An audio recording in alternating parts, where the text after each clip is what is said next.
मुस्लिम आरक्षण को लेकर के जो अपना फैसला दिया है वह स्वागत योग्य है।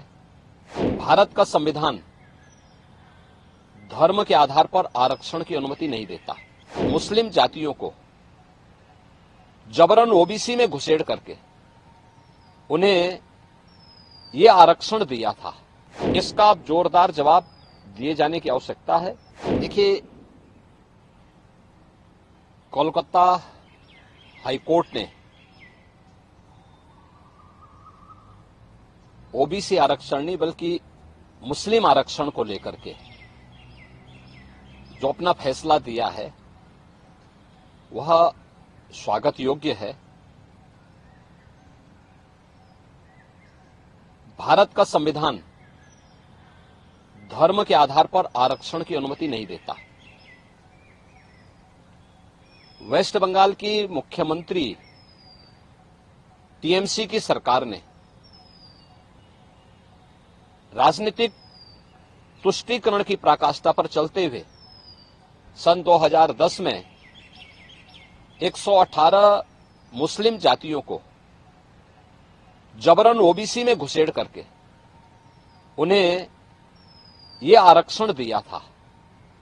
यानी 118 ये जातियां, इसका मतलब ओबीसी का हक जबरदस्ती हड़प रही थी।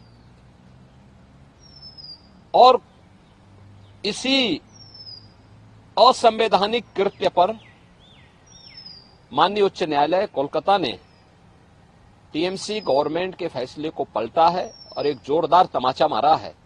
यह कार्य असंवैधानिक था और इसको अनुमति नहीं दी जा सकती है। स्वाभाविक रूप से बाबा साहब भीमराव अंबेडकर ने भी देश के संविधान सभा में इस बात को कहा था, बार बार कहा था। आरक्षण भारत के अंदर अनुसूचित जाति जनजाति के लिए और मंडल कमीशन के बाद ओबीसी के सामाजिक और आर्थिक पिछड़ेपन को ध्यान में रखते हुए यह आरक्षण की व्यवस्था की गई थी। लेकिन धर्म के आधार पर आरक्षण की इजाजत भारत का संविधान कभी नहीं देता। और बाबा साहब भीमराव अंबेडकर ने इसके लिए बार बार देश को वार्न किया था कि धर्म के आधार पर भारत का विभाजन हुआ था। हमें फिर से कोई ऐसी स्थिति नहीं पैदा करनी चाहिए जो उस देश को विभाजन की ओर धकेले। और मुझे लगता है कि यह फैसला एक नजीर बनना चाहिए। यह फैसला जो कर्नाटक के अंदर कांग्रेस की सरकार ने ओबीसी के अधिकार पर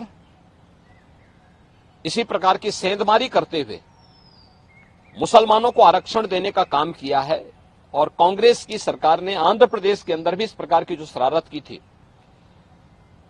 इसका जोरदार जवाब दिए जाने की आवश्यकता है। और मुझे लगता है कि किसी भी प्रकार के उस कार्य को जो असंवैधानिक हो, भारत के विभाजन की आधारशिला रखने वाला हो, भारत को कमजोर करने वाला हो, उसको कतई स्वीकार नहीं किया जाना चाहिए।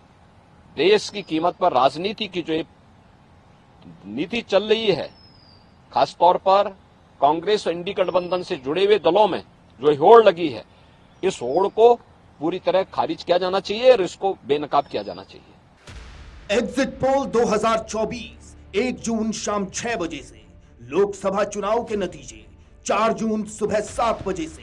देखिए चुनाव नतीजों से जुड़ी हर खबर सबसे पहले, सबसे सटीक, केवल अमर उजाला पर, amarujala.com।